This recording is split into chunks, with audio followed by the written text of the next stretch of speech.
আমার ভাইরা বন্ধুরা, তোমাদেরকে একটা জিনিস দেখাতে চাই। এই দেখো আমাদের সাথে একটা আমাদের ভাই আছে, মানে আমার এটা ভাই লাগে। তো এই ভাইটা 4টা করে প্রেম করছে। আমরা এখন তোরই প্রেম করতে পারছি না, আমরা সিঙ্গেল মানুষ। এ কি বুঝে না ভাই, 4টা করে প্রেম করে কেমন করে? আমাদের আমাদের দিকেও তো একটু তাকানো উচিত ভাই। আমরা এখন তোর গার্লফ্রেন্ড পটাতে পারলাম না, আমাদের মনে অনেক ব্যথা। আর এই ভাইটা 4টা করে প্রেম করছে। ভাই তুমি কি কিছু বলতে চাইবে? ইয়া রাব্বুল আলামিন, ইয়া রাব্বুল আলামিন, আমি এক স্ত্রীকে আমি প্রপোজ করেছি। আহ!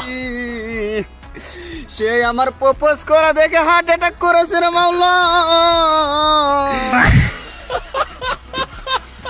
মাশাআল্লাহ মাশাআল্লাহ। তাকে প্রপোজ করার পরে আমাকে বললো তোমার মতো এত কালো আছে রে, আমাকে প্রপোজ করেছে রে মাওলা। সুবহানাল্লাহ সুবহানাল্লাহ। আমি কখনো এইটা আশা করি নাই, তোমার মতো কালো আছে না আমাকে যে প্রপোজ করবে রে মাওলা। বাহ, আলহামদুলিল্লাহ আলহামদুলিল্লাহ আলহামদুলিল্লাহ।